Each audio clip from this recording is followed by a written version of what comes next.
Salut, c'est Philippe, j'espère que tu vas bien, j'espère que ces quasi 2 semaines de confinement qu'on vient de vivre ensemble n'ont pas été trop compliquées, n'ont pas été trop dures à vivre pour toi. En tout cas, je te souhaite la bienvenue sur Bivouac 2.0. Aujourd'hui, on va traiter le 5e volet, le 5e épisode sur les étapes indispensables pour bien s'alléger en randonnée. Depuis le début de cette série de vidéos, on a vu ensemble plusieurs méthodes pour pouvoir progresser dans sa quête d'allègement, dans sa quête de simplicité et d'optimisation de son matériel en randonnée. Alors tu as peut-être déjà vu certaines ou toutes les vidéos que j'ai tournées sur le sujet, et peut-être que tu t'es posé cette question, peut-être que tu t'es dit « Ok Philippe, c'est bien gentil sur le papier de nous parler de comment détourner l'usage de certains objets, c'est bien gentil de nous parler de connaître notre notion de confort quand on part randonner, c'est bien gentil de nous parler de savoir cerner la différence entre nos besoins et nos envies, tout ça c'est bien gentil, c'est très beau sur le papier, mais concrètement, comment, quand on manque cruellement d'expérience, quand on ne connaît rien à ses besoins, comment définir ce qui va réellement fonctionner pour soi, comment savoir ce qui va être vraiment utile ou pas. Quand on manque de pratique, c'est juste impossible de savoir réellement ce qu'il va nous falloir. Je reprends l'exemple du système de couchage. Comment connaître notre degré de frilosité? Comment savoir si on est quelqu'un de frileux ou pas? Comment connaître notre niveau de confort? Comment savoir si tel ou système de couchage va correspondre à nos besoins et à notre pratique? En réalité, il n'y a qu'en pratiquant qu'on pourra répondre précisément à ce type de questions. Même si les retours d'expérience d'autres randonneurs peuvent bien entendu nous aider à valider tel ou tel choix, ça peut nous inspirer, ça peut nous aider à mieux définir si tel ou tel matériel pourrait correspondre à notre pratique, en réalité, tant qu'on n'a pas testé nous-mêmes, tant qu'on n'a pas nous-mêmes testé tel ou tel système, telle ou telle solution dans tel ou tel environnement, comment peut-on vraiment savoir si ça va nous correspondre, si ça va correspondre à nos besoins? Alors l'autre contrainte, c'est aussi l'aspect financier. À moins d'être très riche, acheter du matériel de randonnée, ça coûte quand même de l'argent. Et si on achète du matériel sans l'avoir testé, si on achète des objets alors qu'on n'est pas certain que ça va nous convenir, que ça va correspondre à notre pratique, il y a de fortes chances qu'on fasse des erreurs et qu'on se rende compte après coup que ça nous convient pas et qu'on perde de l'argent puisqu'on va devoir revendre ce matériel. L'idée en fait, elle est toute simple, c'est de pouvoir sortir pas très loin de chez soi, et puis sur des sorties courtes, c'est-à-dire une nuit ou deux maximum, simplement le temps de pouvoir tester un objet, un système, une configuration, et pouvoir valider tel ou tel choix. Alors si tu as une maison avec un jardin, c'est encore mieux, parce que là tu peux encore plus facilement tester des solutions de bivouac, des abris, etc.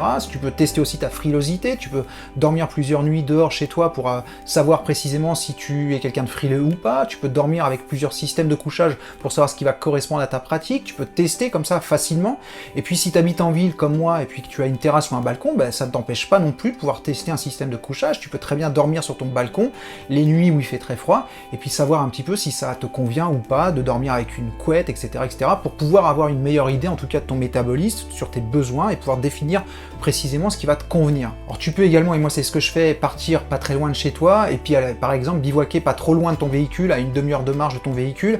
L'idée c'est de pouvoir toujours avoir une solution de repli en cas de pépin, si jamais ça tourne mal, si jamais l'expérience elle est pas agréable ou limite dangereuse, au moins d'avoir une solution de repli pour pas que ça finisse en catastrophe, bien entendu. Ça, c'est très important. Tu veux par exemple tester le bivouac sous la pluie pour apprendre à gérer l'humidité, pour apprendre à éviter de mouiller tes affaires lorsque tu es sous ton abri. Tu peux très bien, par exemple, bivouaquer pas loin de ton véhicule, et si jamais ça tourne mal, tu as toujours le véhicule qui est à côté en cas de solution de repli, et tu peux finir la nuit dans ta voiture. Un autre exemple, ce serait de bivouaquer juste à côté d'un refuge. Imaginons que tu as envie de tester le bivouac hivernal, mais tu sais pas trop comment t'y prendre, tu as peur d'avoir froid, tu as peur que tu n'aies pas assez de matériel pour pouvoir dormir confortablement. Tu peux très bien imaginer de bivouaquer en plein hiver dans la neige à côté d'un refuge, et si jamais ça va pas dans la nuit, tu peux toujours aller te réfugier dans le refuge. L'idée c'est vraiment encore une fois d'avoir toujours une solution de repli en cas de pépin. Ça c'est très important et c'est même primordial si on veut tester du matériel dans des bonnes conditions. Alors on peut aussi prendre plus de couches thermiques que nécessaire, pour reprendre l'exemple du bivouac hivernal. Si on n'a pas dès le départ le matériel adapté, ça va justement permettre d'affiner ses besoins, de savoir ce qui a fait défaut, ce qui a fonctionné, puis on pourra toujours valider tel ou tel système lors de futures sorties test. Alors ça va permettre d'affiner précisément ses besoins, de savoir justement ce qui a fait défaut, ce qui a fonctionné, et puis lors d'une prochaine sortie test, on pourra toujours confirmer et carrément même améliorer ce qui avait fonctionné précédemment, de manière à rester toujours dans l'optimisation de son matériel. Pour que cette expérience elle soit encore plus enrichissante et bénéfique pour toi,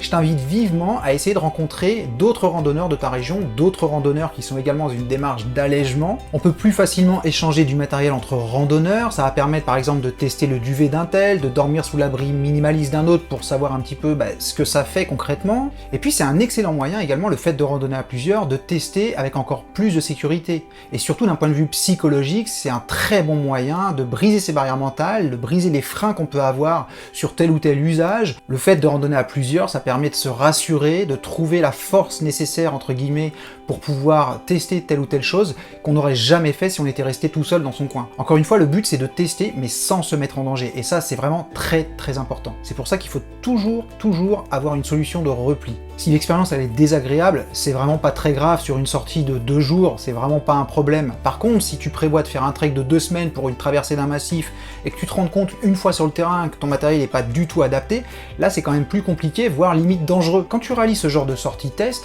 tu peux, et même je t'encourage vivement à le faire, t'alourdir. Alors ça peut paraître contre-intuitif, mais par exemple, imaginons que tu as envie de tester le réchaud à alcool, et jusque-là, tu as toujours utilisé le traditionnel réchaud à gaz pour pouvoir manger chaud en randonnée. Eh bien, prends les deux.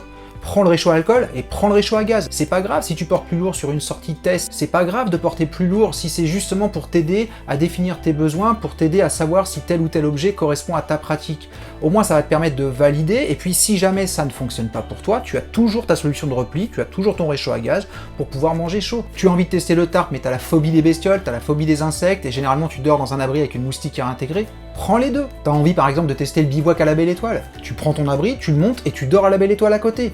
Si pour une raison ou pour une autre dans la nuit il y a quelque chose qui ne va pas, tu as toujours ta solution de repli, tu as toujours ton abri, puis comme il est déjà monté, tu vas pas galérer à monter ton abri en pleine nuit. Les sorties test, ça sert à ça. Alors bien entendu, si on peut joindre l'utile à l'agréable, si on peut profiter à 100% de la balade, tant mieux, c'est génial. Mais si on a passé une sale nuit pour X ou Y raison, au final c'est pas très grave, puisque ça nous aura permis d'avancer, ça nous aura permis de valider des choix, progresser dans la connaissance de nos besoins et dans le choix de tel ou tel objet. Ça va également te permettre, les sorties test, de bien faire la différence entre tes besoins et tes envies, parce qu'à chaque retour de balade, tu vas prendre tout le matériel que tu as emporté et tu vas noter pour chaque objet ce qui t'a ou pas servi, ce qui t'a semblé utile, indispensable et ce qui est resté au fond de ton sac. Plus tu vas multiplier ce genre d'expérience et plus tu vas pouvoir définir les objets qui te sont indispensables, ceux pour lesquels tu vas pouvoir détourner l'usage, plus tu vas multiplier ce genre de sorties test et plus tu vas pouvoir précisément définir ce qui t'est utile, ce dont tu vas pouvoir te passer, et moins tu te laisseras de la place justement pour le fameux au cas où. Alors il est évident qu'au départ on va faire des erreurs, il y a plein de choses qui vont pas fonctionner. Le but ça va être de consigner dans un cahier, dans un carnet,